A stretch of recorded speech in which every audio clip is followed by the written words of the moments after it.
Selamat sore teman-teman yang saya kasih dalam nama Tuhan, yang sedang menonton saat ini. Pada sore hari ini kita akan belajar mengenai firman Tuhan yang terambil dari Mazmur pasalnya yang pertama, ayatnya yang pertama dan sampai ayatnya yang ke-6. Teman-teman yang saya kasih dalam nama Tuhan Yesus Kristus, saya akan membacakannya. Dengarkan. Berbahagialah orang yang tidak berjalan menurut nasihat orang fasik, yang tidak berdiri di jalan orang berdosa, dan yang tidak duduk dalam kumpulan pencemooh. Tetapi yang kesukaannya ialah Taurat Tuhan, dan yang merenungkan Taurat itu siang dan malam. Ia seperti pohon yang ditanam di tepi aliran air, yang menghasilkan buahnya pada musimnya, dan yang tidak lau daunnya. Apa saja yang diperbuatnya berhasil. Saudara yang terkasih di dalam nama Tuhan, pada sore ini kita akan belajar mengenai di mana orang percaya, orang yang mengasihi Tuhan tentunya akan belajar firman Tuhan.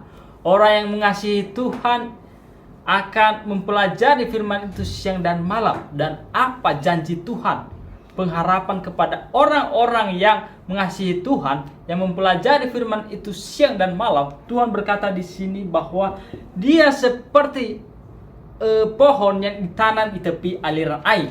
Yang artinya, ketika kita belajar firman Tuhan, ketika kita merenungkan firman Tuhan siang dan malam, itu membuktikan bahwa kita akan hidup seperti di tepi aliran air.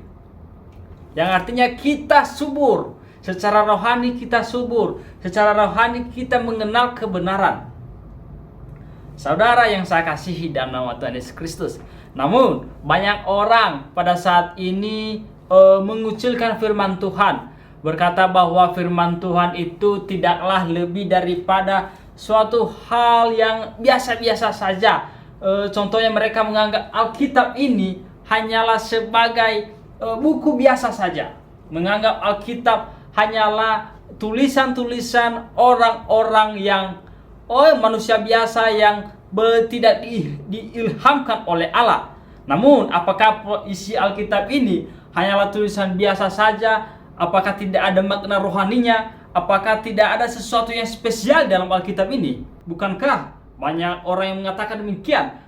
Bukankah orang-orang evolusionistik berkata bahwa, bahkan orang liberal bahwa mengatakan Alkitab ini kurang akurat, Alkitab ini kurang konsisten dengan perkataan-perkataannya. Oh saudara yang terkasih dalam nama Tuhan Yesus Kristus, sebenarnya pada sore hari ini saya mengajak saudara untuk mempelajari firman, bahwa Alkitab itu adalah suatu wahyu yang diturunkan oleh Allah kepada manusia.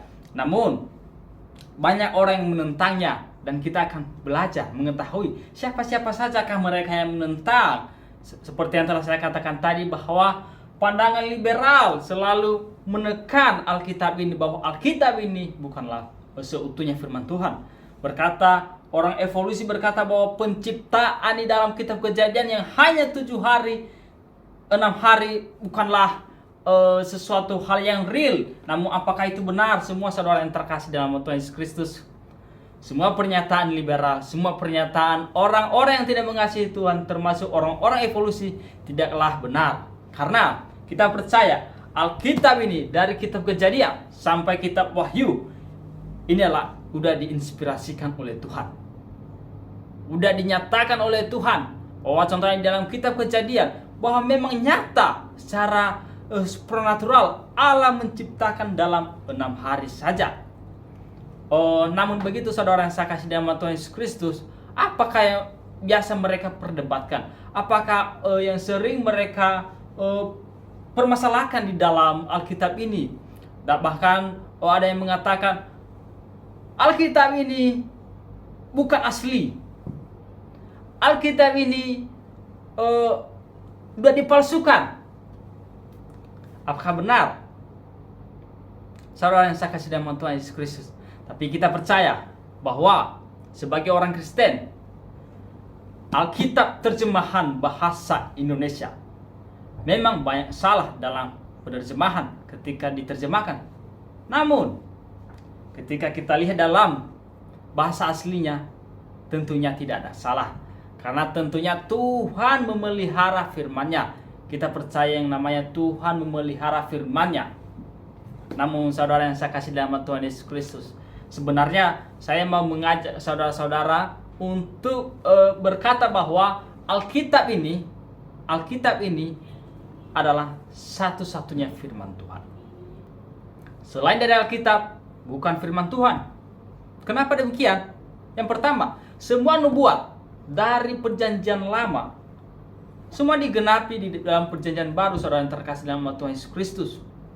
Apalagi mengenai moral di dalam Alkitab. Ya, kita memiliki atau mengajarkan moral yang sangat tinggi. Contohnya dalam hal mengasihi. Apa kata Alkitab? Kasihilah Tuhan Allahmu dengan segenap hatimu. Kasihilah sesamamu manusia. Dan bahkan kasihilah musuhmu. Kasihilah mereka yang membenci engkau. Oh saudara yang terkasih dalam Tuhan Yesus Kristus, ini adalah tingkat moral kasih yang sangat tinggi sekali, yang belum tentu di kitab-kitab lain selain daripada Alkitab menyatakan hal demikian. Saudara yang saya kasih dalam Tuhan Yesus Kristus, oleh karena itulah sebenarnya saya mengajak saudara-saudara untuk belajar firman Tuhan, supaya kita seperti pohon yang ditanam di tepi aliran air, yang tentunya akan lebat secara rohani, gitu.